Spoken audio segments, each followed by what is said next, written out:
After 20 years of desperately wanting to try the mysterious and elusive DMT, I finally figured out how to obtain some.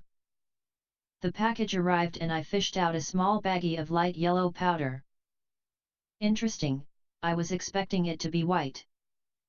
I immediately tested it, weighed it, and put all but my 50 mg dose into a glass jar, since I heard that plastic could degrade the substance if left in too long. Lacking the correct smoking setup, I resorted to the sandwich method of layering the powder between ashes in my regular glassware bowl. Satisfied that everything was ready, I rushed to my bedroom in excitement.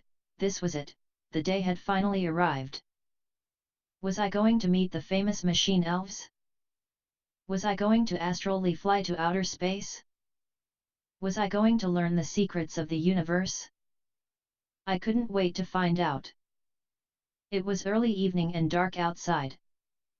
I turned on low ambient lighting, switched off my phone and laid on my bed. The room was silent. Full of anticipation and a bit of trepidation, I flicked the lighter and took care to only lightly touch the top layer of ashes to vaporize the powder.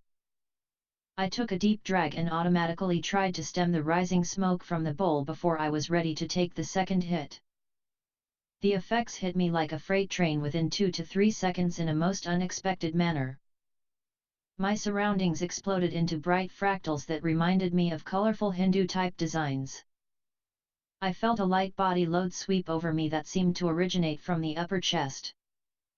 Shocked, I hurried to take the second hit, worried that I would become too impaired to operate the pipe if I waited a moment longer. I never made it to the intended third hit. My consciousness left the building.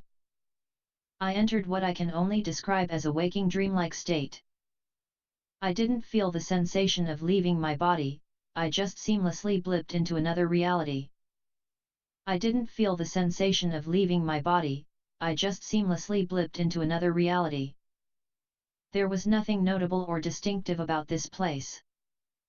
My previous reality was instantly forgotten, although I retained a measure of ability to form distinctive thoughts. Was this some sort of waiting area or holding room? In contrast to the brightly pulsating fractals from moments earlier, I now only saw a whitish-gray fog everywhere. I was keenly aware of a benevolent or perhaps neutral entity leaning over me, looking down on me, calmly inspecting me. I couldn't make out distinct features, and the entity did not speak to me. I felt completely calm, patient, and a bit curious as to what it was doing.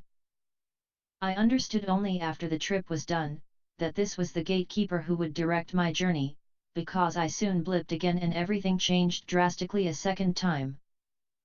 The ability to form thoughts dissolved away. I was no longer me. And it didn't matter, because I forgot about me. Forgot is a poor description, because that indicates mental faculties to begin with, and I had none. I was no longer a person, had no concept or care of what a person even was, had no human emotions and no human thoughts. All that existed was a deep sense of peace and contentment. It was the ultimate, ideal state of being. In other words, the awareness that was once me was individually conscious, but very much not an individual. This was clearly ego death, and probably something even far beyond that. People sometimes describe ego death as terrifying, but how can you be terrified if you are no longer a being that experiences human emotions? So I'm not quite sure what this was, aside from a complete 100% transformation. The transition from a complicated and chaotic human individual to a simple electrical charge was smooth and seamless. Peacefully existing as an energetic building block of whatever plane of existence I was transported to was perfect. Time didn't exist here. My awareness had always been there and always would be. My essence undulated and flowed this way and that, weightless and riding invisible waves over vast distances. I just quietly dwelt, devoid of thought and in a state of bliss, for eternity. There were no entities here, just as I was not an entity. It was nothing but a perfect, fluidly shifting and endless sea of harmoniously vibrating energy. As the DMT began to wear off, I gradually became aware of my human body. What? I gasped and my hand flew up and touched my face. Oh no, was my first thought. I was thinking again, and it was weird and jarring. It was something like being woken from a peaceful sleep by someone rudely dumping a bucket of ice water on your bed, but 1,000 times worse.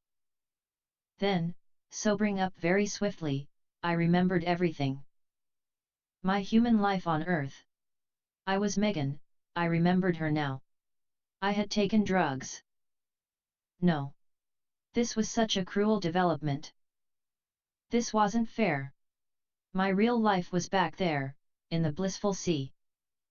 To say that being suddenly burdened with human consciousness again was a disappointment would be the understatement of the millennia. It may sound like I'm normally a depressed person or I hate myself or something, the way I describe my great sadness and sense of loss at returning to my human self. That isn't the case. It's key to the story to include that. My life isn't any more horrible than the average person's.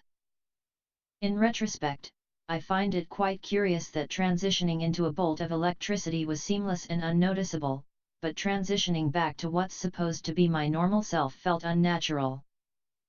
To the point of minor impending doom. It was also hard to wrap my head around the fact that I had only been out for 10 minutes, as opposed to the feeling of timelessness I experienced in the Sea of Harmony. I can't wait to go back, but I know instinctively that it's not something that should be done casually or for mere escapism. I respect it far too much for that. I have no doubt that I was in a real place that exists somewhere out there. I'm not sure if DMT is for everyone. What I mean is, if you're looking to party and get lit, this is not the right substance for that, and I could see it going sideways pretty badly if someone went in with that mindset. The gatekeeper might not take kindly to that.